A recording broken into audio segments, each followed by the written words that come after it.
Well, hello everyone. Welcome to episode 3 of the Musecast podcast, the podcast for musers. I'm your host, Anais Lucia, and that was today's featured Muse cover by Francisco Valiant on vocals and guitar, Alec Cebrian on drums, and Alan Reynaldo on bass. So, great job, guys. You can follow Alan on Instagram at Izard UY Reynaldo. I'll post the his link in the show notes and video description if you're watching on YouTube. Thank you so much for letting me use feature your Muse cover on the show. If you want to send in a cover to feature in future episodes, I would love to hear it. So please contact me through DM either on Twitter or Instagram. The links for all of that is in the show notes and video description. And if you're hearing any pitter patter, it's because I don't know, it just decided to rain really hard as soon as I started recording. Like, it had not rained this hard in a long time. I was so busy just setting up this episode, getting all my notes ready, and then as soon as I hit record, it started raining real hard. And I worked very hard on this episode. I'm gonna record it now. I'm trying to put this out every Monday, so we're just gonna have to do it. Hopefully this mic is pretty good. But usually when it rains here really hard, I'm in Florida, it only kind of lasts for a little bit, so hopefully it doesn't last for the entire episode. Now let's get into the topic. So one thing that's always, that I love about Muse is, first of all, that, yeah, they're still together after they've been together, I think, almost 30 years now. It's definitely more than 20, but they're still together, which is amazing. So we're going to talk about how they have stayed together, and for that long, unlike many other bands that we know of that eventually, break up at some point. Beatles is a very famous example, Oasis, NSYNC, Rage, and yeah, sometimes we'll get back together for little shows and stuff, but Muse is not broken up, and hopefully it never happens. People sometimes, when they find out that I love Muse, they'll kind of make fun of me sometimes, and they'll be like, or they just try to get a rise out of me. They'll just say like, well, what are you gonna do if Muse breaks up? And I'm just like, in my head, I'm like, why do you have to be so negative, first of all? And, why would you want my favorite band to break up? It's just a mean thing to, wish for, but I'm just like, I'll worry about that once it happens, but I'm actually not really worried that that's going to happen anytime soon, just because, if you have followed them for as long as I have, I feel like you would kind of get a sense as to, oh, shoot, things are going bad. I'm not saying you're always going to know, but I just don't get the sense that it's going to happen anytime soon, and hopefully it won't, because that would be a very sad day. Before we start all of that, we got to talk about some Muse news. We request that everybody stays calm at the current moment, for there is a zombie apocalypse currently happening on the West Coast. Jaded Hearts Club Band, which is, kind of like Matt Bellamy's side project super group, they released their lyric video for their cover of Marvin Gaye's This Love-Starved Heart of Mine, It's Killing Me. I thought it was going to be an actual music video, but it was just the lyric video, so that was cool, but I thought it was going to be an actual music video. Let me know if you have any thoughts on that in the comments. Some other exciting news: Panic Station behind the scenes videos were released, so that was really awesome for them to do that, just to kind of give us some kind of content during quarantine. And I really love that song. I love that song. I love the video. I love just how crazy it is, and it's one of the reasons I love Muse. They're just not afraid to try different things in their videos or in their music, and just some of my favorite moments from the from the behind the scenes videos, Matt dancing in the costume shop, that was hilarious, with the big poofy thing, the face masks, and just seeing how they just have fun together. They don't take themselves too seriously, because sometimes artists will put, or just people in general, like whether it's a YouTuber or just any famous person, on camera, they'll act a certain way, and then behind the scenes they might act a different way. And I know they were recording the behind the scenes, so they were still kind of on camera, but yeah, like it's like they're always themselves. So I really like that. And then Morgan, I didn't know Morgan was in that video. Like I realized it when I was watching behind the scenes. I was like, oh, that's Morgan dressed up as a girl. I was like, wow, that's really cool.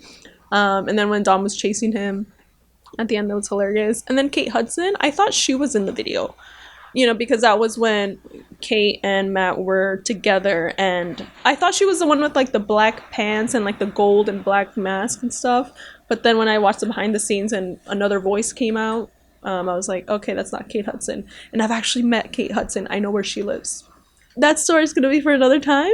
But yeah, she's really nice. So I will say that she was very, very nice and down to earth. So yeah, I can't believe that Panic Station was released 7 years ago. 7 in Muse time. That might not seem too far away, but like when I listen to that now, to me it feels like a song that was released like 3 years ago, and I was like 7 years ago. Like I feel like it was just released. I don't know, but some other things to look forward to next week. On April 30th, Muse will be releasing 4 songs from the famous Tokyo Zep show from 2013. So only 4 songs, yeah, but maybe eventually they'll release a whole show. But I'm super excited about that. So yeah, that's something to look forward to. I can't wait. I might do like a reaction or something, or maybe like a live watch party or something. I don't know, because it'd be cool to maybe like watch it with you guys. I don't know if I'm going to do it on Instagram Live or YouTube streaming. Maybe Instagram Live, I think. So follow me on Instagram so that way we can all watch it together. One last bit of news. Sorry, there's so much going on. The Algorithm Squad also posted their second Muse at Home 2 Muse fan cover show. So the first part's already uploaded on their YouTube channel, and the second part will be up by the time this podcast is out, so you can check it out. I'll post a link to their Instagram and their YouTube channel in the show notes and video description. Basically, if you don't know what their show is about, is basically they just do kind of like a concert of Muse covers, and it's it involves a bunch of very talented Muse fans. So you should check it out. It's really, really awesome. I forgot to mention too, if you like the Jaded Hearts Club band and you haven't followed me on Instagram at Musecast Pod, you should check it out, because I just randomly made a one take video for their cover of Nobody But Me. I know they came out like a month ago, but I just kind of came up with that idea, and I love working on one take videos and stuff, so I'm trying to do more of those, especially now we have some time with quarantine. So I just came up with an idea for it and I filmed it. It's actually on the YouTube channel. If you're watching this on YouTube, it's uploaded now, you can watch it, and it's also on the Instagram page at MuseCastPod, so check it out. And I'm kind of wearing the outfit from the video too. I'm just missing the sunglasses, and then I would be like totally in my Jaded Hearts Club outfit right now. Okay, so I found out after I finished recording the podcast, and after I got all gross and in my PJs, and I not wanting to be on camera, but I found out that freaking Jaded Hearts Club band, their Instagram, shared my video on their Instagram stories, and then they put little clap emojis, 3 clap emojis, and it's so cool. Like, that's, oh my gosh, it just totally made my day, my week. Like, I'm so happy. I didn't really expect them to watch it or even, acknowledge it or anything, or even share it. So that just made me really happy. I did it just because, I had the idea and I liked, their version of the song. I like the original song, but, I like their version, and I just had this idea to make the video. So it's just really cool that they shared it. Hopefully Matt saw it. That'd be cool, just because I love Muse, but just having the Instagram see it is really, really cool, and share it is really cool, and hopefully some of the members saw it. And I was actually thinking of making a video for their current single, the Marvin Gaye cover, but I'm having a kind of a harder time coming up with an idea for that one, but we'll see. And who knows, maybe I might do a video for each, single they put out, just because I love oldies, and you know, they're a pretty great band, so I wouldn't mind making a video for each of their songs. That would be kind of a cool little thing to do.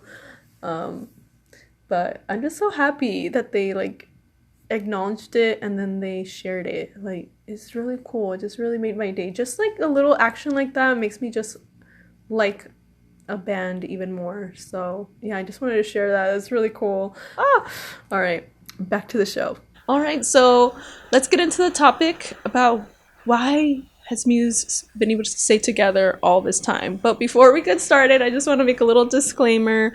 I'm not a psychologist. I have never met Muse. I'm just an observant person, and I do enjoy learning about psychology. I like to read about it. I like to take classes about it. I like to watch videos about it, because I just feel like, you know, I can learn more about myself and learn more about others by doing that. But yeah, I do not claim to be an expert or anything like that. All of this is just going to be my observations and my opinions, okay, from what I have seen over many years of being a fan of Muse, and also just from rewatching a lot of Muse interviews and documentaries, you know, making of documentaries from the early 2000s to, you know, 2018, 2019. So I kind of rewatched a bunch of things. So yeah, remember, it's just my observations and my opinions, okay? I've also worked in Hollywood, and I've not just worked there with celebrities, but I've actually made friends with several of them. I'm not going to be name dropping or anything like that, but I have, you know, I know, you know, what goes on behind the scenes and stuff. So, because I've worked there. I've worked there as an actor, background actor, you know, main actor, you know, all aspects, post-production, pre-production, production, all. Like, I kind of joke that I've pretty much done every position on a film set. So I've seen celebrities who are, you know, and have made friends with some that are very, very humble, especially like some huge celebrities. Okay, Tom Hanks is one. I'll give you an example. Tom Hanks is a huge star, Oscar winner, everything. He is probably the nicest celebrity I've ever met. They call him the nicest celebrity in Hollywood because, or nicest man, I don't know, either nicest man or nicest celebrity in Hollywood or nicest person, but he really is. He's so freaking nice. I've seen, you know, people like him who are super down to earth and humble, and others who are douchebags. But yeah, so I'm not someone who has not, you know, well, I don't have any experience of, you know, with celebrities, or I don't have any idea of what goes on behind the scenes. I do. Okay. I also wanted to talk about this too because I feel like the things that I feel, you know, are able to keep Matt, Dom, and Chris together as a band are things that we can also use for, you know, that we can learn from as well for our own, you know, relationships, whether it's, you know, friendships, family relationships, romantic relationships, work relationships, you know, teams, and pretty much like any partnership. All right, so let's get started. So one of the reasons I think that, you know, Muse is able to, you know, stay together, is just, you know, being connected to their hometown roots. And, you know, hometown is kind of a loose term here because they're not actually from Tinmouth. In case you didn't know, they weren't all born there. Like, none of them actually were born there, but that's kind of where they met and everything. And that's where Muse was formed. But yeah, they kind of have humble beginnings. They're still connected to their hometown roots. At the time I had a job, I was painting and decorating. I was doing all these sort of crappy jobs, like painting and decorating and cleaning shit out of caravans and all this sort of stuff. And I was suddenly on a plane first class going to New York in a limousine, jumping out and then doing this gig in like New York, and then going down to LA and hanging out in the Oscar ceremony party and going, "Hi, Gwyneth," you know, and all this crap. And it was like, and then going back and painting houses and cleaning shit, and so that was quite a surreal experience. I like the idea of going back to Devon, where we come from, and actually like building a studio down there and doing something there, because we haven't actually made an album in where we come from, you know. So the idea of going back to that might be weird and interesting. So that could be an idea of how to make an album differently. Yeah.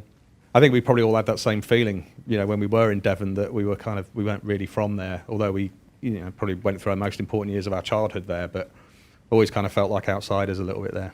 Do you think that connected you three as well? I'm sure it did, yeah. I mean, most of the people we knew, or the other people that we were in bands with, before this band, I think, they were all born in Teignmouth, and a lot of them are still in Teignmouth, Yeah, I think we all had that sort of. I mean, it's lovely down there. It's a beautiful place and everything. But I think we had this thing in common that we all knew we were gonna leave, Devon, and travel and do things that and see the world basically. Yeah, so that's one thing we all definitely had in common. Yeah. Yeah, but part of you wants to go back there to see. I like it down there. I love it down there. I'm trying to get these two to come back down there a bit more often. I go down there a fair bit.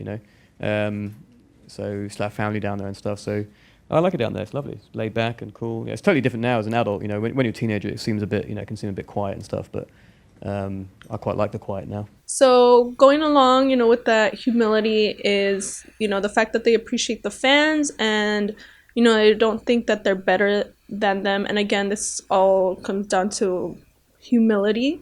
And I noticed that they were like this, back in the day when they first started, as you can see in these clips. You guys were fucking rocking tonight. You were like, you were like jumping like a motherfucker, and then you like flew. I got like $5 left because I bought your CD, see? I am an official Muse fan now. You're one of my favorite bands now. Because I never heard of you. And then I saw you. I was like having orgasms. I was like, this fucking, oh my God, you guys are amazing. That's the way. We do the gigs, which are, always pretty energetic, and full on. And the crowd always seem to get into it and love it. And then afterwards we like to try and, meet people and have parties and mess about and get loads of people in our dressing room and turn the stereo up full and turn the lights off and see what happens.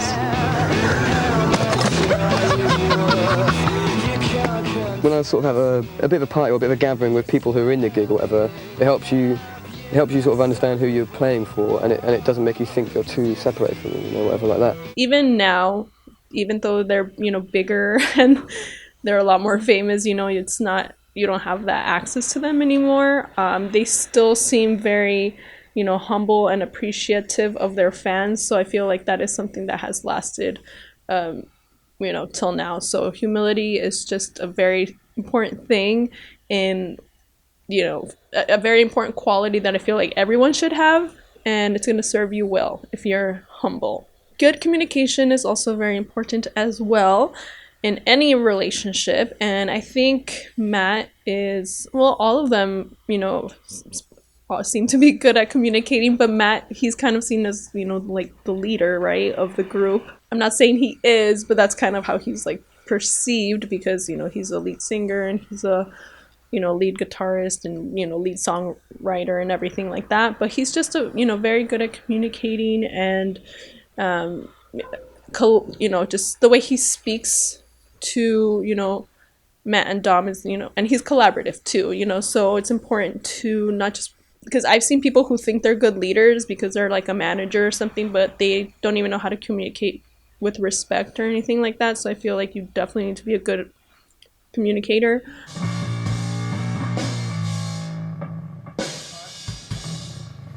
you want to try the bend, a big bend instead of a slide, Chris?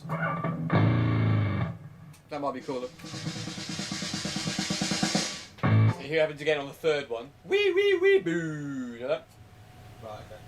So catch the boo on the third one as well. What do you think of that? Is that too fieldy thing?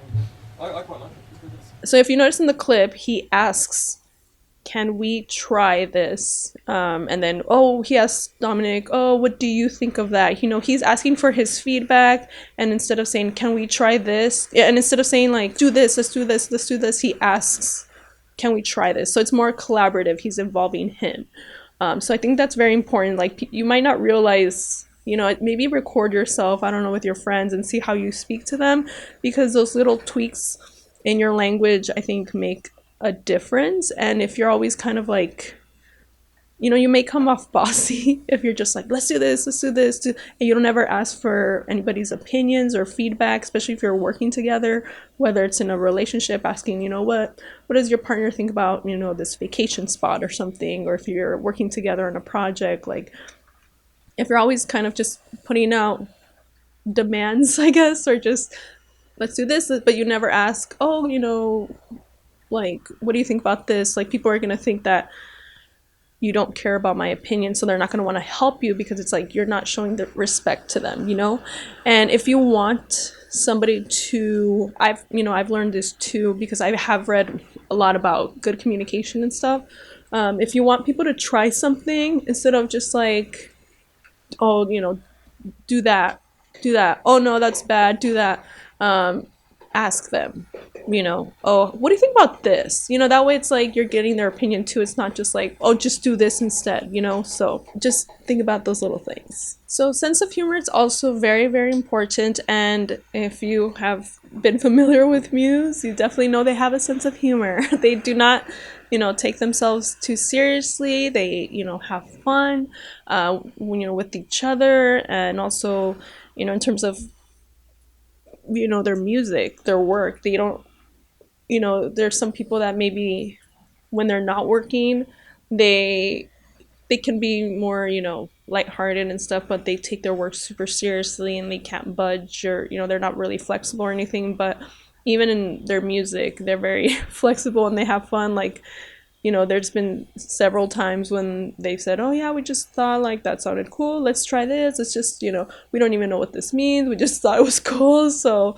they're just, they don't take themselves too seriously, and that's one of the things I love about them, because I don't take myself too seriously. I don't really like people who do. Like, they're just not fun to be around. So I think that's also helps them stay together, because just think about it, if you're around somebody who's taking everything too seriously or takes themselves too seriously, they can never joke about themselves, like, that is not fun to be around. Imagine being around that person long term, whether in a relationship, in a band, or anything. You're gonna like want to kill them.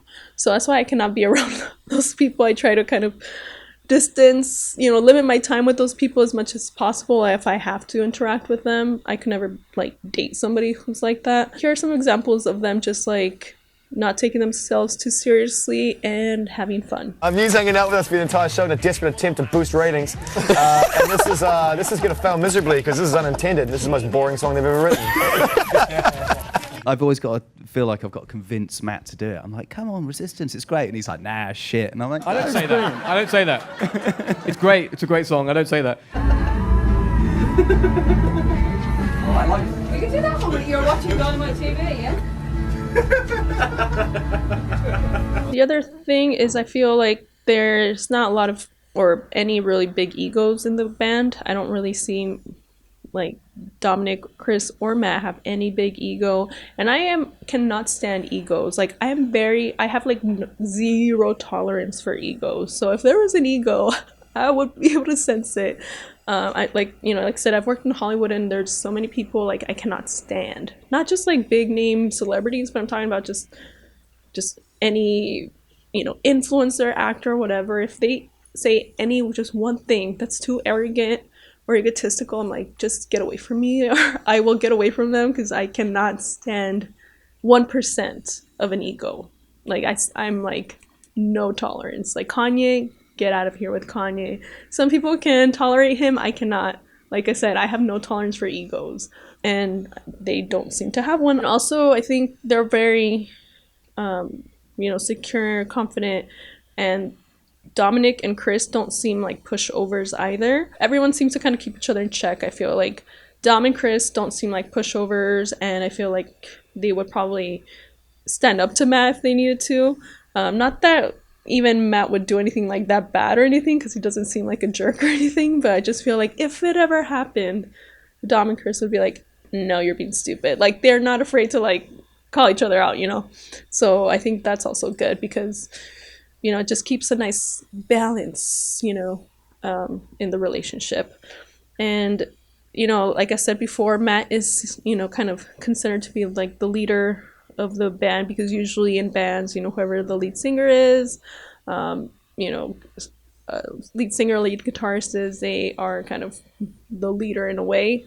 That's how they're seen. I'm not saying that's how it truly is, but and also, like I said, he's the main songwriter, but we cannot diminish the contributions of Dominic and Chris, because if you've watched the making of documentaries, you can see that they're very involved as well in working on the songs and stuff. But one thing I love about Matt, and again, we're talking about humility here, is Matt gives Chris and Dom like their time to shine. Like he has like no problem with that. He's happy about that, and I think to me that's like a sign of just like a good person and a good supportive friend and partner, someone who doesn't always need the limelight and will give you your time to shine, but will be happy about it too. They'll be proud of you. They won't be just like, okay, you had your 15 minutes, now can I be in the spotlight now? Like, for example, when I've seen Muse live and they're performing their freaking the Munich jam, the Helsinki jam, and I love it because they just sound amazing. But I just like that, like, when they're doing that, Matt is not even there. Like, he's not there. He's not like, I still need the attention, because I know people who, like, even if it was like somebody else's time to shine, they would still need to be on stage. Like, I still need to be a part of this, I still need to be seen. Like, they would not be able to like give the attention to somebody else, and I can't stand those people. Like, but Matt is not like that, because I notice, I'm like, he's not even here. It's like for him, it's like maybe his time to go get a break or something like that, but I feel like he's also like genuinely happy, like, to like give them their time to shine, and I love that. And also when I've noticed when they perform Chris's songs, Liquid State and Save Me, like, I look at Matt's face and he just seems so happy to like, yes, I don't have to sing or anything like that. It's not like he's bitter, like, oh, I want this attention on me, but I have to give it to Chris right now, whatever. Like, first of all, he was fine with Chris having those songs on the album, so I thought that was wonderful, because they're all very talented, and I would have been like really mad if I heard Chris wrote these 2 songs but Matt didn't want him to sing lead on them, or he took them away from the album. I'd be so mad at that. But they don't disappoint, because they're just awesome people. So I just really love that Chris got his time to shine, and that Matt seemed like totally happy with it. He wasn't bitter, and like I said, like, if you ever see them live and they perform Save Me or Liquid State, just look at Matt. Like, he seems so happy, and I think I did hear in one interview, not the ones that I saw, but like, I think I either heard or read in an interview that it was like kind of like a nice break for him, like, oh, I don't have to sing right now. I can just so I think that's the other reason he likes it too. And also, not only does Matt give Dominic and Chris their time to shine, but he has no problem giving them compliments and just recognizing their talents, and just even when they're not there, he still talks really good about them. It was a 20-year anniversary of was it Kurt Cobain or something? We tried to do Lithium, and I just couldn't do it. I just couldn't sing it. It's Chris. Luckily, we've got a great bass player who sings, and so he took over. Yeah. So he was a drummer who never played bass, and the story goes you went, learn to play bass and you can be in the band. Basically. And I just assumed that wasn't true. No, it's true, yeah. Wow. Yeah, we did know he could play the guitar, though. Yeah, he played the guitar. But in a band, he just played drums. But we could just tell that he had, like, real musical talent, you know what I mean? Like, and he had it too, and so we sort of thought, well, he's the best other musician person in this school, so let's just get him in and get him on the bass, yeah. And then the other thing I love about them is that, they really seem to know each other, and then just, care about each other. Like, for example, I thought this was super sweet, where apparently Matt made a lefty guitar for Dominic. Because Matt designs his own guitars, like Manson guitars. It's like, a brand of guitars. It's a thing that he does. And he's made me the first ever left-handed guitar. I called someone in a factory and said, he just made a call. Don't ruin the moment. Don't ruin the beautiful moment. But it was the first left-handed one ever made, so yeah, he's a lefty. That is a very thoughtful gift, because your friend is left-handed, and he was kind of the one that taught you guitar. So I thought that was a very, very thoughtful gift, and to me that shows that he actually pays attention to his friend, cares about his friend, because there are some people that, like, you think they're your friend, or you think that they're your boyfriend or girlfriend, and then they'll like say something and it's like, okay, like, do you not listen to anything I've ever said? I never do that, I don't like that, like, you should know this by now. And it's like, do you not pay attention to me? Like, not pay attention to me, but like, do not pay attention to what I say. And that's super frustrating, especially when like you've known someone for a while and you realize, wow, they really like, or they'll buy you a gift or just do something where like you've said that you hate that or you would never do it, and it's like, are you paying attention? Like, when I talk, like, what? It's just kind of rude. I hate when people like just don't listen. You know, I really love that about Matt, that he's just kind of like a caring friend. And then I also really like this clip of, you know, Matt talking about them getting paid equally and, you know, him having Dom's back. Matt Bellamy, lead vocals, guitar, piano, keyboards. Dominic Howard, drums. Must try harder. When you split the money up that comes in, do you get a bit more? Because on paper, it sounds like you do more work. Yeah, I don't get paid more for that work actually. Yeah. This year we split everything equally in the regarding the recordings and the live. Wow. I was watching you in the studio with the full orchestras and all of that. Yeah, we're very good at blowing cash, basically. Yeah. Yeah. That's what we're experts at that, both But- live and in the studio. But what do you go to those sessions? There's no drums on some of these bits. I do actually. I did miss the last string session, but no. When we, we've produced two albums. That's the only string session you've ever missed, though, isn't it? Yeah. It is actually, because I'm always here, but I couldn't make it. But Also, even though, yeah, they can be goofy or whatever, but when it comes to conflict resolution, they seem to resolve things in a mature way, in a fair way.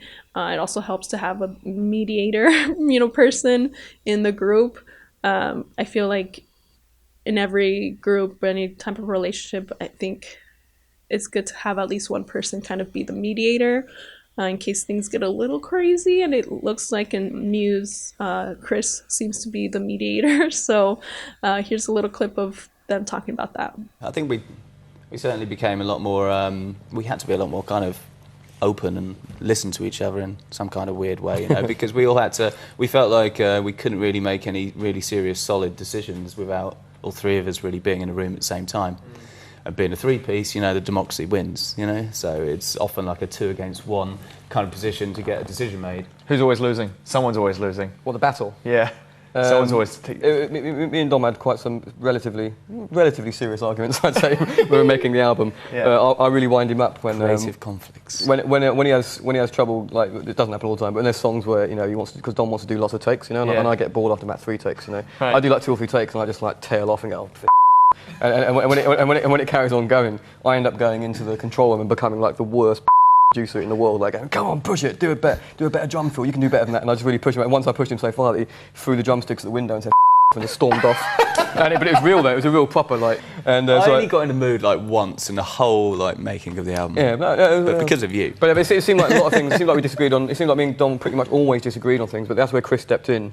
And Chris is bigger than you, to be he's fair. Bigger. He's a lot bigger than us. Yeah, he's probably twice the size of us. So when he steps in and says something, everybody just goes. Okay. Yeah. So yeah, conflict resolution, I feel like, is something that so many people need to work on, and that is something that if the conflict resolution skills are not, they're not good in any of the partners, it's not going to work. Like, no matter what relationship is, like, that is something that's very important. That is unfortunately something that's not really taught in schools. It's, I guess life teaches you, but sometimes people never learn those lessons. So I feel like it is important to read up on that, get some couples therapy, some family therapy. I don't know.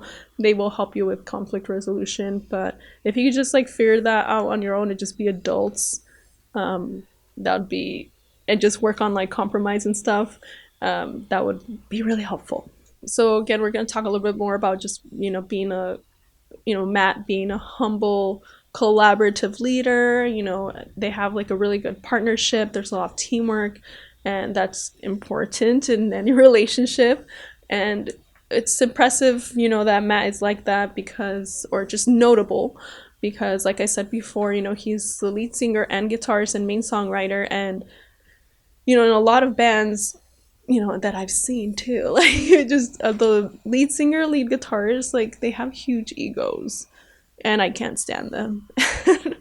But Matt, he's both the lead singer and the lead guitarist and the songwriter. So, he's multiple things. And, you would think he would kind of have a reason to have a huge ego, but he is still so humble.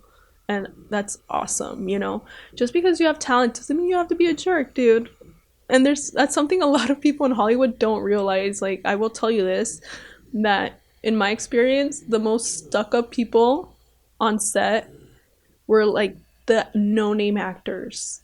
Like the actors that like it was just like their first major role that nobody knew who they were. They had the biggest egos on set, and it's like, why? Like, calm down. Like, nobody knows who you are. Like, calm down, dude. They had such huge egos, I couldn't stand them. And then the A-list actors, the ones that you would think, you know, we're gonna be douchebags, were so nice. I'll drop some names, okay? We'll see some names. Okay, Tom Hanks, like I said, he was one. Sharon Stone, I worked with her on a scene. I haven't even watched the movie to see if my scene came out, but I worked with her on a scene. She was super nice. I was scared. Before I met her, I was like, oh my god. They told me you're going to see with Sharon Stone. I was like, oh shoot, she's gonna be a bitch, blah blah blah. And I hope you know who Sharon Stone is. Please, okay, she's an A-list actress. Look her up. Iconic. But I was scared. And she was super nice, very supportive of me, like just very down to earth, you know, told me I was a natural, all this stuff. So yeah, so like her, Tom Hanks, you know, and then other celebrities I haven't worked with, but I've, you know, you hear all these stories, you know, Brad Pitt, Tom Cruise, that they're very like humble. They are just like so nice to like the crew and everything like that. And you would think those celebrities, yes, I know there are other ones like, you know, Bruce Willis and some other ones I could name. They're kind of douchebags, right? But like, you know, you would think like the Brad Pitts, Tom Cruise, Tom Hanks, they would be a-holes. But no, they're really nice. And then others, like I said, they're like no-name actors. Nobody knows who they are. And they're the biggest a-holes. Like, what? So that's what I'm saying. Like, Matt kind of has a reason to have an ego, but he doesn't. So I think that's kind of what makes a person humble. It's like when they could have an ego if they wanted to, because they are very talented and maybe they, you know, they're very successful, but they still don't. You know, to me, that's like a humble person. It's like, wow, you know, and that says a lot to me about them. So here, just, you know, so a few examples that I've seen of Matt just, you know, being his humble self, not taking himself too seriously, just, you know, being self-aware. Yeah, man, no, you can definitely, you know, you can hold your own. You ever been on the cover of a guitar magazine? Have I? Yeah. Oh, yeah, yeah, I'm ashamed to say, yeah. I've been on I've been on a few, actually, yeah. They kind of blag me into it every now and again, and I've got to sit down. You kind of have to sit down with them and go through all the tablature of all the songs. It's pretty cool though as a guitar player to get recognised in a way on that stuff. Do you know what I mean? Yeah, it's a bit of kind of, yeah. I'm not sure how cool is it to be on a guitar mag. I always thought you were really intelligent. I sort of learned how to pretend to be as time went on. I've got a speech impediment where when I put P's and R's together, it comes like a poor. So I said I have to make a song that basically exploits this to the maximum. You know? So propaganda, basically. Years ago, it was just the three of us, and we started getting these big venues, and we thought we weren't very interesting to look at, so we thought we had to compensate by adding loads of video screens in and loads of lights and lasers and all sorts, you know. So you made it. So he's asking if I mind doing like or if we mind doing like an alternative version of it, you know. But, you know, we're used to being up there. You know, we've done a few, so we'll be all right. You'll be all right. We'll give it our best We're shot. fine. I like that you're like, we'll be all right. So if you noticed in those last couple of clips, Matt, in one of them, he corrected himself. He said, if I mind, and then he went, oh, we mind. So I really like that he corrected himself, because some people are not self-aware.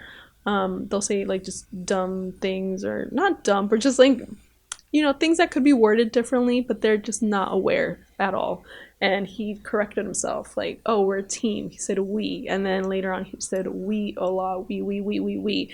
And another person who does that a lot, if you notice, is Bernie Sanders, compared to other candidates. And you know, some of you may know, I don't know if you're in the U.S., but he's never talking about my campaign, my this, my that. If you haven't noticed, look at his interviews. He's always talking about our campaign. We can do this. It's all, you know, that says a lot about a person. Whereas other candidates are like, people need to vote for me. I'm this, blah, blah, blah, me. So you might not think that makes a difference, but it really does about a person. Just pay attention. Next time you are talking to somebody, you know, whether it's a family member, friend, or whatever, and if you are part of a team organization, see how they talk. Are they always talking about themselves? I, me? Or are they saying we, us, our? That's another reason I love Bernie Sanders, because he's not all about himself, despite what some idiots say. Look at how he talks. Just notice. And I also love how Matt, you know, compliments Dominic and Chris, because, like I said, in case you didn't know, I'm 34. I've been around. So a lot of this is just things that I've learned from my own life. I've lived in probably 7 different cities in several different states. I've traveled a lot, had over 20 jobs in different industries. So I feel like I've lived many lives. I'm not saying I know everything, but I've definitely learned something. I learned a lot. I would be an idiot if I didn't learn about my own experiences and the experiences of other people. I think it's very important to learn from everything you go through. So yeah, like I said, I've been around, I've learned a lot. And, you know, that's also just like what makes a person, I guess, charming. Like, you know, have or charisma or whatever. It's just complimenting other people, giving them the spotlight, not making it all about you. And like I said, I'm very observant. So, you know, and I listen to how people talk. So when someone is, like I said, making it all about themselves and they don't recognize other people, like their contributions and stuff, it annoys the heck out of me. Also because I was that kid in school that I hated group projects because, you know, I was like the one that did all the work and I would get none of the credit. Or I would get very little credit, and then everyone else would take credit for my work. So it really, really bothers me when, you know, people don't get recognized for their contributions and stuff. So I love how, you know, Matt, he recognizes their talents and he obviously trusts them and everything, and lets, you know, Dominic and Chris, you know, be creative partners there with the songs when they're making the albums. But also, you know, he doesn't mind complimenting them. Dom's an expert expert karter. Right. Mario Karter, but he's definitely an expert. So. These two are like super fit now. You know what I mean? Like they always have been fit, but like they're like fit. Like they're ready to take their shirts off on stage. Basically, that's pretty much where it's like no, it's true. It's true. I don't know why you want to see that so much, Matt. These two are like down the gym every other day. Do you know what I mean? Like pumping iron and stuff. So like, you know, I'm in the gym a little bit, but I'm a bit more lazy. But I think we're probably like fitter now than we were when we were 25. Do you know what I mean? Chris. You know when you're playing the top notes quite hard, I think that's quite good, you know? One take wonder, Chris, isn't it, really? So again, just an example of Matt, you know, the quote-unquote leader of the group, just being his humble self and, you know, giving credit to other people. That's, like I said, if you want to be, that's just a key, you know, that's a concept that you can use just in life. If you want people to like you, you know, some people are really worried about that. Just compliment other people, but they have to be genuine compliments, okay? That's a tip I give to a lot of people, is just be genuine. That's how I've actually made some friends, but I wasn't trying. Like, you have to be, that's what I'm saying, you have to be genuine about it. Like, if I see someone, like I made a friend a few years ago when I went to Jersey. I talked about my little trip to Jersey, not New Jersey, the island, okay? In the UK. But I went there and I saw this girl and I really liked her outfit, her running outfit. I went to run a 13K and I just went up to her and I was like, oh, I really like your outfit. And then, you know, she was like, oh, thank you. And then I think I asked her like, oh, are you from here? Or something like that. And then we just started making a conversation. And by the end of the day, we were friends and we're still friends, you know, and it all started because I complimented her and it was a genuine compliment and I wasn't overthinking it like, okay, I'm going to say this, she's going to like me, and blah, blah, blah. I was like, no, I just want to say, hey, I like your shirt, or hey, I like your outfit, you know, and I do that other times too, if, you know, whether it's a guy or a girl, because I'm not doing it with like this, you know, underlying like intent of like, or malicious intent or anything like that. Like, it's just a genuine compliment. Like, I genuinely like that thing that they have or they're wearing or something that they made, and I just tell them. And you know, people like getting compliments. So instead of trying to like be cool, like this is how people are gonna like me, be cool. It's like just be like nice to people and compliment them and recognize the things that they contribute. You know, that's what Matt does. So, you know, that's why I think he's a likable dude. Well, one of the reasons, you know, he's a likable guy. So another thing that's very important in any kind of relationship, and I think something that has helped Muse stay together, is space and boundaries between each other. Because when you're in any kind of partnership that's long-term, whether it's a marriage, you know, or just any relationship, you know, or like a band, you know, tours together, you need space. Space is healthy. You need to miss each other, okay? If you want to break up, whether it's any kind of relationship, if you want, like, be together 24/7. A lot of people are probably experiencing that right now during quarantine. But yeah, space is so important. So I'm a person who, I love my space. I try to have as much space as possible. I have no problem with space. I have the opposite problem where people are like trying to be with me 24/7 and I'm like, can you like let me breathe, please? So space is very important, and I think Muse, they know that, and they give each other time off when they're not recording. They live in different places, so space is very important. Okay, so whereas a friendship, you know, romantic relationship, you need to give each other space so you can actually miss each other, go have experiences, and then come back and talk and share those experiences, which have new stories to tell. You know, if you are in quarantine with people right now, you probably realize how important space is. That's why I'm kind of happy that I'm quarantined by myself. So in these clips, Dominic talks about, you know, having separate rooms while they're working on Resistance.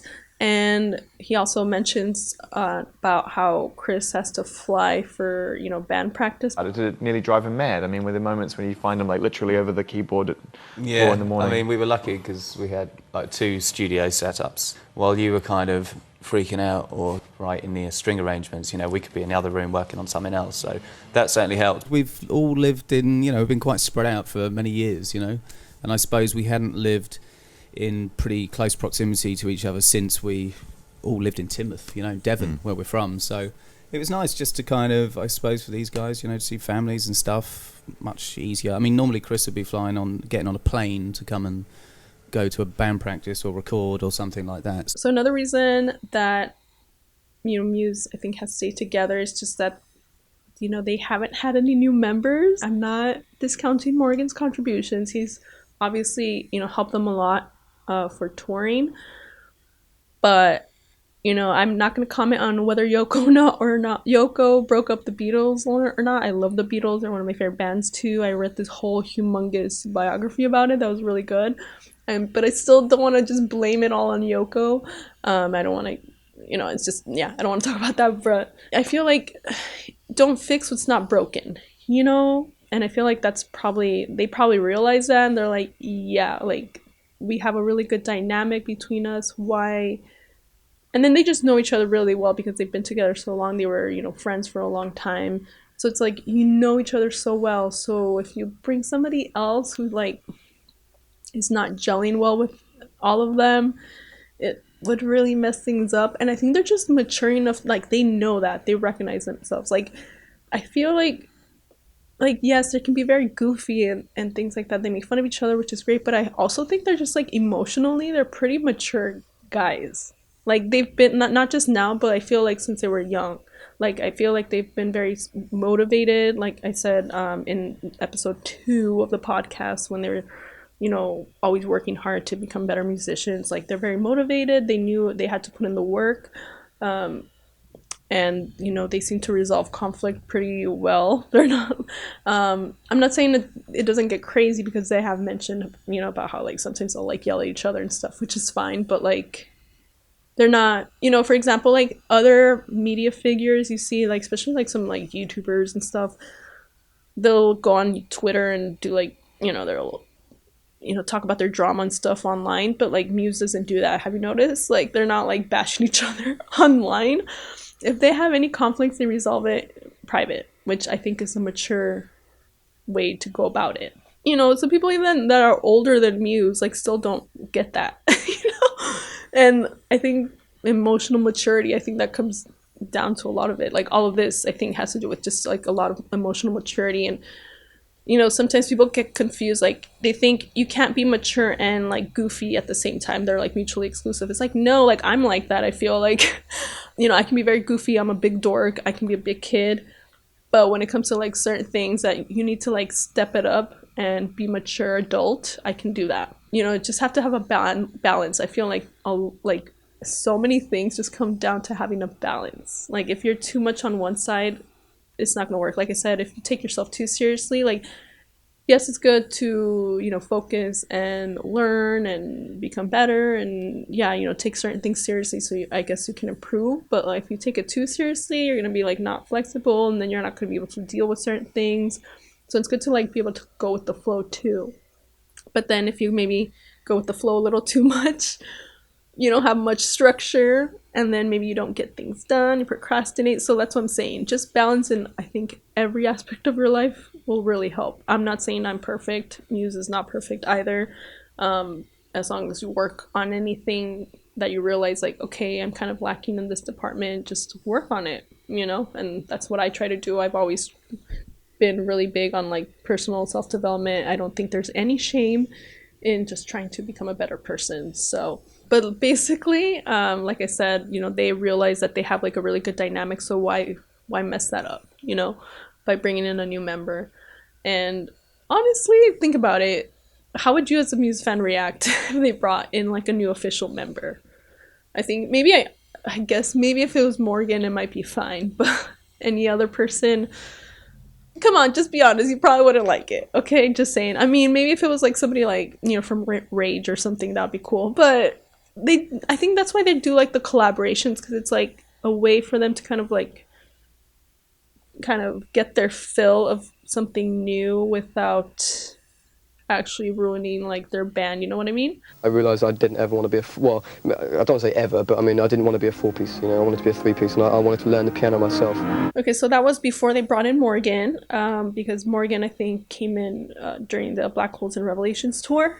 So that was before Morgan, but, you know, still, ever since they had Morgan come in and help them during that tour, they are still a 3-piece. So I feel like the philosophy, you know, Matt's thoughts about that have still stayed the same. And like I mentioned before, when they do collaborations with other people, I feel like it helps fulfill that urge to want to do something new, because everyone has that. You don't want to be bored, right? Whether it's like in a relationship or at work or something, you need spice. You need spice. Variety is the spice of life, right? So like I said, balance.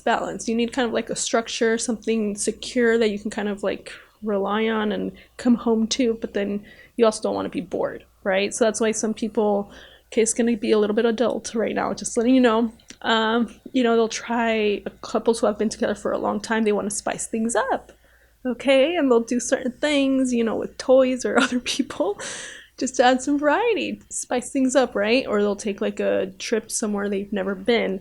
So I think it's helpful that all the members allow each other to go work on other things. You know, Matt is working on with the Jaded Hearts Club band right now. So, and Dominic did for a little bit too. I wish he was still in there, but it's okay. So they, have that. Cool. So they can go do that on the side and then come back and be Muse too. And then Chris, in case you didn't know, he actually played bass on this song called Bones by this band called Moriarty. And I think they're from Tinmouth too. It's a really good song, actually. I checked it out, and I'll post a link in the description below and then the show notes, but it's actually a really good song. I saw it just for Chris, I will admit. I was like, well, Chris worked on it, so let me see it. And it was actually really good. And I like the video, I like the song, and I listened to it again, so go support Moriarty. So I think that's also important, too. You can see that there's no... they have that freedom that it's not so restricted, where it's like, okay, if you're with Muse, you can't work with anybody else, no other side projects and things like that, because I feel like once you put those restrictions on somebody, they're gonna resent you. So, if you've been in a controlling relationship, which I kind of have been, with people who like don't let you do anything, it's horrible. It's like you feel like you're in prison. You're in a cage, like, oh my, like, I just want to do this one thing. It's not even like a bad thing, but now I can't do it because this person's gonna get all upset and jealous.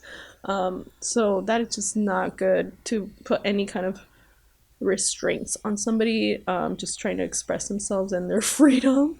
We're not gonna go into like the government or anything like that, but I'm just talking about like relationships. So, or sometimes even certain jobs, they'll have certain clauses in there where they'll be like, oh, you can't work for this certain company, blah, blah, blah. So you kind of have to look into that when you sign with us. Or if you leave that company, after you can't work for a similar company, in the next 3 years or something. So I've been in jobs where they had stuff like that. So, yeah. But just freedom. Let people kind of, express themselves and do what they want to do to be happy. Don't kind of cage people in. It's not not good, they're not going to like you for it. So another very important thing for any relationship is to work is, you know, accepting and just loving each other for who those people are. Don't try to make people change. People can only change if they want to change. So if you want to work with them, date them, live with them or anything, you have to accept the person as they are and love them for it, or find somebody else. Don't try to change them, because like I said, people can only change if they want. So if they do want to change something about themselves and they're like, I need your help, cool, go help them. But you cannot chase someone who does not want help or does not want to be changed. So I feel like, you know, Matt, Dom, and Chris accept each other as they are and, you know, love each other, you know, in a friendly way, you know. They love each other as they are. And when he brings these ideas to you and you're saying, Matt, that is just you singing into your phone in the car, making stupid noises. I mean, do you react in that way, or do you think, the stroke of genius? You've got to have a good imagination. It's kind of always been that way, I think. I think even going back to, you know, the first album, which probably seems quite tame in comparison now, but I'm pretty sure even back then, I think the first time you played the idea for the bass line for Must Museum, it was like, yeah, what is that? You know, that was like, didn't sound like anything from any rock band I'd ever heard before. So I think we've always been kind of used to the kind of slightly crazy ideas that come in, but I guess that's kind of what makes us, you know. Yeah. Overall, I think, you know, Muse just love each other. They trust each other, as you can see from, you know, just the way they work together on their albums, because you really have to trust each other. Trust is so important.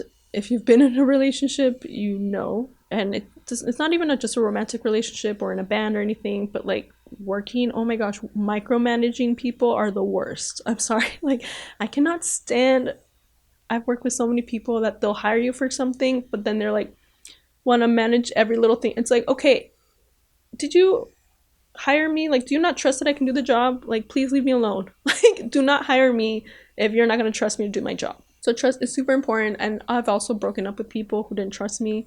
They thought I was like cheating on them every 5 seconds when I've actually never cheated in my life. I'm like, and I actually told them, like, I cannot be with someone who doesn't trust me. So bye. If there's no trust, I'm sorry, like, no relationship is going to work. Trust is super important, which I feel like Muse definitely has that. And then just respect. Respect is huge as well. You know, just think about any situation that you've been in where you felt like you weren't respected. Did it make you like that person? No, right? So if you feel like that's lacking in any kind of relationship in your life, try to, you know, work on that. And I feel like trusting each other is a way to respect each other. I don't put up with disrespect. And at work, it's a little bit hard when it's somebody that you have to work with and they don't respect you. I just try to kind of limit the amount of time I have to be with that person. But yeah, if you're disrespectful, not just to me, but to just anyone, I don't like you. Like, I just don't. So I will try to be as civil as I can if I have to interact with you with work. But if I don't have to interact with you, I'm probably not going to talk to you. Like, just avoid you. Like, I don't need, like, when you get older, like I said, I'm 34. When you get older, it's like you don't tolerate as much. Like, there's so much I don't tolerate now that I used to put up with when I was younger. But now it's like I'm like whippersnapper, you know. I don't put up with like nothing really. So you need to come with your A game. You know, be a good, decent, respectful person. And if not, and humble too. If you're not, get out of my face. That's how I am. I'm tough. I may seem all sweet and stuff, but I don't put up with that. So here's an example of what I think is just Matt being like pretty respectful of Dominic. I feel like I see this in a lot of interviews, but this one particularly because, you know, Matt, as you'll see or hear, I guess, but you'll see this that's why I think you should watch the podcast instead of just listening to it. But in this clip, Matt, you know, first of all, he has no problem with Dominic answering questions. Like, sometimes you'll see some lead singers or just celebrities that like don't let other people like answer questions. It always has to be them. But Matt, he has no problem with Dominic answering questions, Chris answering questions. But in this one, it's just Dominic and Matt in the interview, but he has no problem letting Dom answer. And he's actually like genuinely interested in what he's saying. It's not like, ugh, well, I guess I'll let him answer. And he's just like looking off to the distance or like looking at something else. Like, I don't really care. But like, you can actually see like in the video that he's actually genuinely interested in what Dominic is saying, you know, because he looks at Dominic when he's talking. And if throughout the interview, if you watch the whole thing, you know, Matt is, you know, looking at Dominic and like tries to get his opinion, you know, so it's like he really respects Dominic, he values his opinion, and I think that's lovely. And I love so I feel like it's an example of like a true partnership and just love and respect and trust. Lovely, friendly, upbeat people. Yeah. And, Rehearsing. We just Yes. finished the album just like a couple of weeks ago. Oh, really? Pretty much. So finished like mixing, getting mastering, getting all that business. So we're just like rehearsing, learning how to play the songs live. Yeah. So just about figuring it out and looking forward to playing the Radio 1 big weekend. So here's another example of just like, I think it's just so cute, but you know, there's just like this love and respect for each other, and since it's from the making of the Resistance documentary, but I feel like a true friend is gonna be proud of you, like, and just be happy for you. If you do something good, or just something good happens to you, or just any accomplishment in your life, a true friend is gonna be happy for you. That I feel like that's the way you can tell who your true friends are. When something really good happens to you, like, who's actually happy for you? If they're condescending, passive aggressive, they try to bring you down, to me that is not a true friend. And when I see somebody acting like that towards me, I'm like, bye, block, unfriend, because you're not a true friend. I don't need you in my life. I have no problem getting rid of those people. But I love this clip from the Resistance documentary because the conductor is praising Matt on his, you know, composition when he wrote, you know, a United States of Eurasia.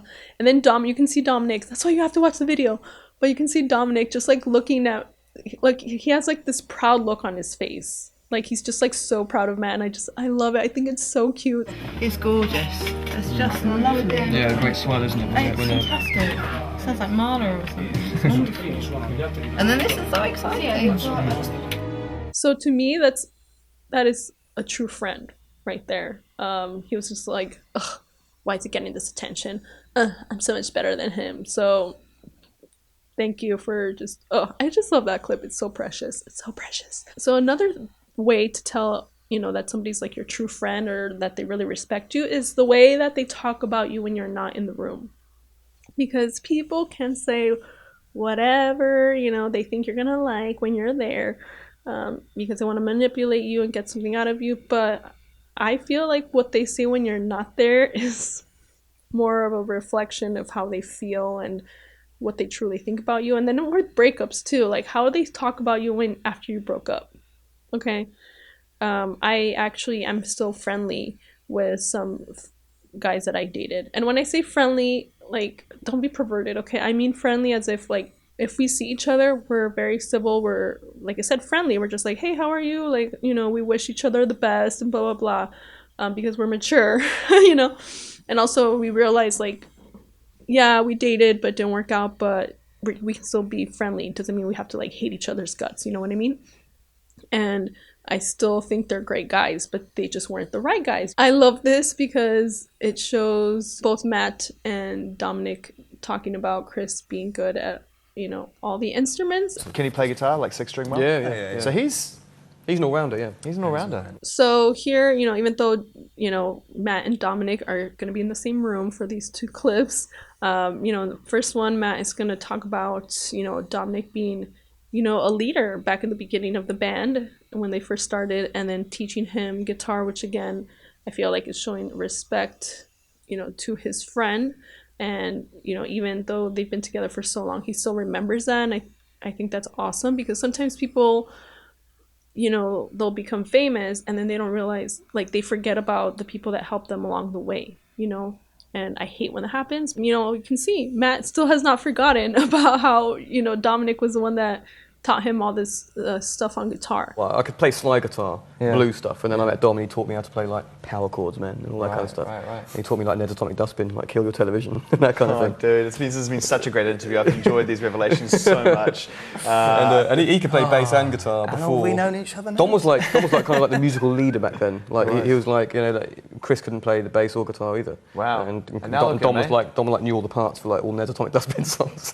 And here's a clip from the making of Second Law, where Matt gets feedback from Dominic about playing the guitar, which, you know, makes sense, obviously, because Dominic does know how to play guitar, and he is one of the, you know, he taught Matt how to play a lot of guitar back in the day. And, you know, I love how, you know, Matt is not egotistical about it. He trusts Dominic because obviously he knows that Dominic knows what he's talking about. And that comes back to kind of what I was talking about, people who are micromanaging. They'll hire you, or, you know, and then they don't trust you to actually do the job. It's like, I know what the heck I'm doing. Why did you hire me? Don't hire me if you don't trust me, you know? But they trust each other and they respect each other. So, you know, I love that. So let's check out the clip. Do-do-do. You're leaving a bigger gap. Do-do-do. So you should go. What's the bass doing?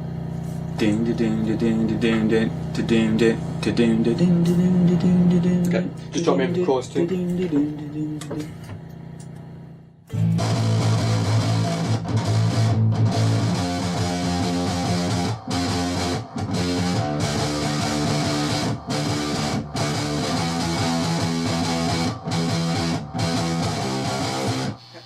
If you're watching the video podcast, you probably noticed that it's a lot more brighter now because the rain stopped. Because like I said, when it rains, it doesn't rain for that long here. And yeah, so when I first started the podcast, it looked really dark and scary, and now it's bright again. So that's what it's like living in Florida. It rains for a very short amount of time. Okay, so another important life lesson I feel we can learn from Muse, and I feel, you know, one of the reasons they are able to still stay together is that they follow their heart. I know it sounds very cheesy when I say that, but it's very true. They follow their heart, and then they, you know, found other people who share their goals and values. Because, you know, I think that's another reason why some bands break up, because there's a member or two or whatever who, you know, they're in the band, but it's not really what they want to do. Like, they were doing it just to pass the time or because the opportunity came up, but it wasn't really, their heart wasn't really in it. Like, maybe they really wanted to be an actor, or maybe they really wanted to be a director, or they wanted to open a restaurant or something else. So, but they're, you know, they knew, like I said, they're pretty like self-aware, emotionally mature dudes, where like they knew from a young age what they wanted to do, and, you know, they focused on that. You know, they follow their heart, you know. And that's something that I always tell people. Like, I know it sounds very cheesy, but it's true. And I was actually the commencement speaker at my college, you know, commencement, and I said that in my speech because I feel, like I said, it's very important, and that's something that I try to live by as well. Like, I move a lot and people think it's crazy or think it's annoying, but I, like, you know, one of the reasons I do move a lot is because I follow my heart. And it sounds so cheesy, but it's true. Like, I've never regretted moving, because when I move, it's because, I think it's, you know, just time. I just feel like it's the right time to leave. It's time to move on, you know, to, you know, another opportunity that comes up, and I've never regretted it. If I didn't follow my heart and I was like, no, I'm gonna stay here because it's like safe and secure, like, I would probably be kicking myself. I would always be wondering, like, what if I had done that? So I feel like if you want to do something, you have to do it. Just follow your heart. As cheesy as it sounds, follow your heart, because then you're always gonna be wondering, like, what if I had done that? What if I had done that? And I feel like so many people, like, they end up like, you know, 60 years old, and they're like, oh shoot, I didn't actually follow my passion, you know, but Muse did. And, you know, I think that's why they have been able to work, because they knew what they wanted to do. They all wanted the same thing, the same goals, and they, you know, found other people that wanted the same thing, and that's why they worked together, because they actually, like, if you know about their story about when they got together, I think they were in two separate bands. Like, Matt and Dominic were in one band, and Chris was in another band, and apparently when, you know, Matt was trying to get Chris to join them, he was like, you know, your band's not going anywhere, right? Or something like that. And I think they had also mentioned about how some of, in maybe like a different interview, I don't know, I've seen so many, but like there was another one where I think they mentioned how the members in their bands, like 1 or 2 of the members weren't really into the music, but they were. So it's like, oh, okay, so they recognize that. They were, you know, smart enough to recognize that, okay, you know, I see that they're not really as into it as I am, so I'm going to find people who are that passionate. And I think that, you know, they were like 16, 17 when that happened. That's very mature to recognize that, you know? And I've done that even in my own life, like with relationships, where I'll be dating a guy and, you know, I like him. I would love to, you know, be in a relationship with him. But then I realize, you know, like I said, I'm very observant. So I'll be like, I don't feel like he's as into this relationship or the possibility of a relationship as I am. And I would break up with them, you know, even though I wanted to be with them, but I recognized like they weren't as into it. So, you know, I don't want to waste your time. I don't want to waste my time. I want to be with someone who wants to be with me and is into this. And you need to be with somebody who you're, you know, you're passionate about. So I think, you know, you not only have to recognize your own passions and what you want to do, but also if just notice other people, if they're passionate or not. Like, don't try to force people to work on something if you can clearly see they're not into it. Like, instead of trying to force somebody, like, that, it's not going to make them happy, you know? And do you want to be that friend? Then they're going to resent you, you know? Try to find other people who are into what you want. It's just like not a good energy when you get people who aren't into it to like work on something with you. It just brings the whole vibe down. So you're much better off finding people who are into it. So again, follow your heart and then find others who share your passion, values, and also have the same goals instead of forcing other people to, you know, go along with what you want. From a really young age, I remember really, really being touched by music and loving it. I think from 4 years old, I was like kind of like dressing up as like Adam and the Ants and was kind of into stuff like that, you know, so I'm trying to play the guitar and but yeah, early days, I think, you know, as soon as the 3 of us got together, it suddenly felt like this is something that we want to take a little bit more serious, and then realised that we probably weren't going to be able to do any other job, really. I agree. I think, you know, same as Dom, I was kind of into music from a really young age, but I think it was like, you know, a lot of, you know, enjoying music is, I guess, finding the right people to play with, you know, and, you know, that thing, chemistry or whatever you want to call it, when you feel like you're making music with the right people who've got the same ideas as you and you kind of want to go in the same directions, then it all kind of becomes a lot more enjoyable. And I think we'd all been in bands before where, you know, it was okay, but I don't think we ever really felt like it was going to go anywhere. And I think that feeling changed as soon as the 3 of us got together and started, you know, working on our own songs. And yeah, that was when we were 15, I guess, you know. For me, probably, I think I've always known from a very young age. I love sports so much, but I was never good at any of them. And so the only thing I was good at was music. So I kind of like realized from the age of about probably 7 or 8 that like this is what I want to do. If someone asked me at that age, I would have said I would have been in like a big band, jazz or something like that, or I don't know, something like that. I never thought about rock though until I met these guys, yeah. So that interview was from 2018. So yeah, even now they still seem to generally love what they do. They found their purpose at a very young age. And not only did they find their purpose, but they found other people that they got along with well. It's just like, I feel like it was meant to be, you know, everything. I think also another reason is that they're happy with their role in the band. They're just doing what they are genuinely happy doing. They're not, oh, I'm gonna do this while just to pass the time, even though I secretly want to do this other thing.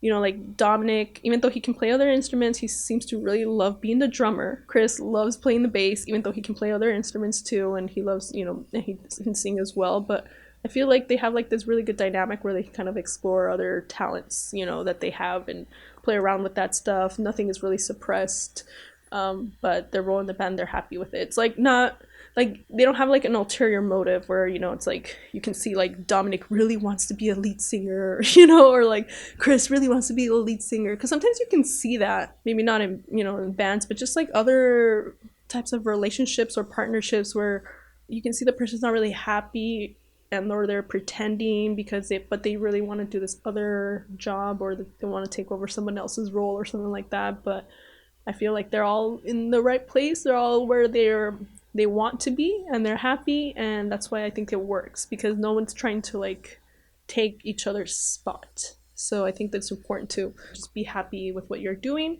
And I feel like the way to be happy with what you're doing is to follow your heart, do what you love, and then you're gonna love what you do.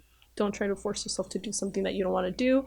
I know not everything's gonna be like flowers and rainbows. Sometimes in order to get to where you want to be in life, you have to do things you don't really want to do, but it's a necessary step to get to where you want to be.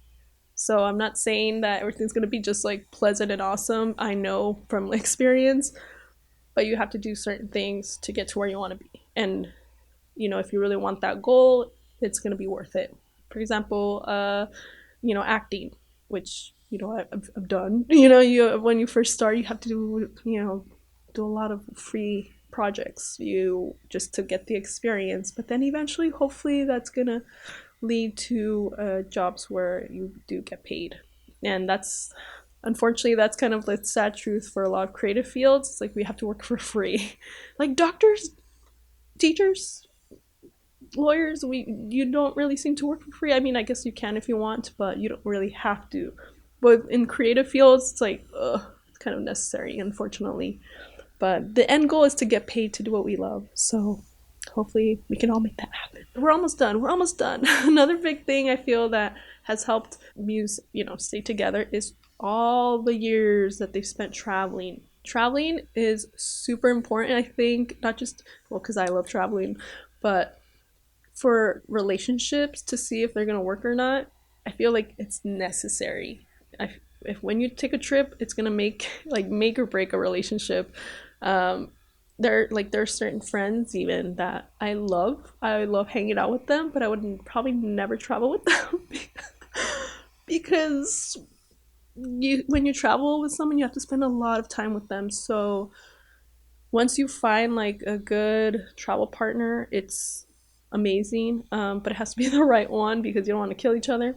I feel with friends, it's not necessarily necessary to travel with them, but like if you're someone that you're going to be in a long-term relationship with, you want to marry them, freaking travel together. And if you can survive a trip together, maybe several, then you probably found a good person. I'm not saying it's guaranteed that it's going to work, but it's a much better chance than if you didn't travel together, because some people, they think it's all good, and then they go on their first trip together after getting married, and then they're like, oh my gosh, I hate this person. So speaking of that, I'm just going to share this quote from Bill Murray that talks about, it's more like romantic relationships and travel, but I feel like it still applies if you're going to be like in a long-term relationship in terms of like a band and travel together. So he said, if you have someone that you think is the one, don't just sort of think in your ordinary mind, okay, let's pick a date, let's make a party, let's get married.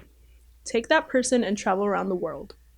Buy a plane ticket for the two of you to travel all around the world and go places that are hard to go to and hard to get out of. And if when you come back to JFK, when you land in JFK and you're still in love with that person, get married at the airport. Okay, so you don't necessarily have to get married at the airport. You don't have to rush it, but I feel like it's very, very true. Because when you travel, especially to a place, the best test I feel is if you go to somewhere where you both are not familiar. Don't go to like a place that one person like knows everything and then you're the odd man out. If you go, because that way you can kind of see how you both react to challenges.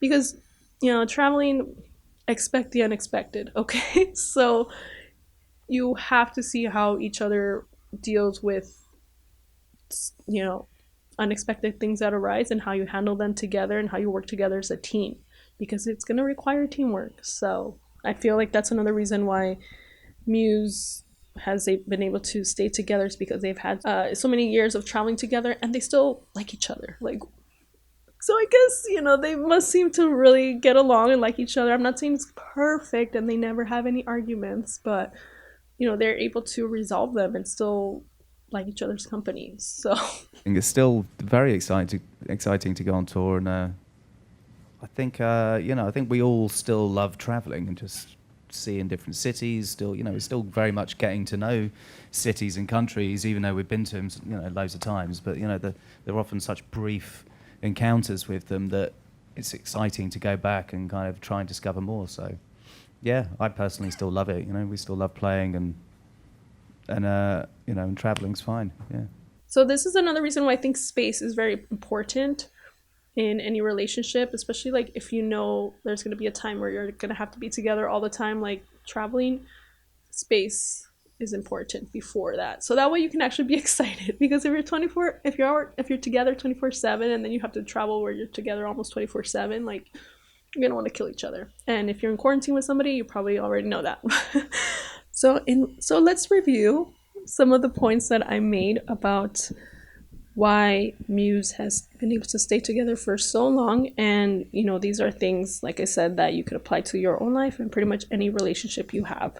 So staying connected to your hometown, your roots, staying humble, not thinking that you're better than other people, good communication, having a sense of humor, don't take yourself too seriously, having fun, keeping each other in check, being supportive of each other, and giving others time to shine, recognizing and acknowledging talents of other people, being a collaborative leader, getting feedback from other people, just being a good partnership, having great teamwork, having space, boundaries, knowing what you want and being on the same page with everyone else. So, just open communication, freedom to work on other projects that make you happy, and, experimenting as well, accepting and loving each other for who each person is, love, trust, and respect for each other, following your heart, and finding others who share your values and goals, loving what you do and genuinely enjoying each other's company. And if you grow apart,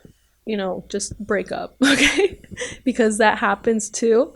Don't feel like because, it worked at some point has to work forever, because people do grow apart. And finally, traveling together. So that's what I think. So let's see what Matt has to say about staying together and how it's kind of rare in this day and age. I think staying together actually is I've sort of realized that's kind of that's the thing. You know what I mean? Like, because so many of those bands you mentioned, there's so many bands in the 2000s that were our peers, and we'd play with them, festivals and stuff, and see them all the time. So many bands, great bands, and they just sort of seem to disappear one by one. And most of the time, it's just because they, someone fell out with someone, or some problem of some kind. So just just staying together in the long term is kind of like, I think I said it earlier, it's quite a rare thing, I think, in this day and age. We made it. Thank you so much for listening. And if you did not watch this on YouTube, please watch it if you can, because the clips, I feel like the facial expressions do say a lot, because that way you can kind of get the full effect of what I'm talking about when it comes to Muse, not my facial expressions, okay? So thanks again. I really appreciate your time with me. If you want to check out my other podcast where I talk about a bunch of random topics, you can check out Quarantined Happy Hour. You can check out my main Instagram account, which is Small Town Girl Travel. You can subscribe to the Musecast YouTube channel if you're not on it yet, where I posted my Jaded Hearts Club video and some other random videos about Muse too. So yeah, check that out. Follow the podcast on Instagram at MusecastPod and Twitter at MusecastPod. The links for everything are in the show notes and video description on YouTube. Again, please send me any Muse covers that you have that would you like for me to feature on future shows, or any show ideas, anybody that you would like for me to interview, because I do plan on doing interviews on this podcast. So yeah, I don't want to take any more of your time. And also, just, please share any thoughts in the comments about why maybe you think Muse has been able to stay together for so long, because this was a very long episode, but I think I covered quite a bit, but I would love to get your thoughts. So please leave any comments. If you're on Anchor, you can also leave me like a voice message too. So that would be awesome. Thank you so much for listening, and I'll see you on the next Musecast podcast. Bye.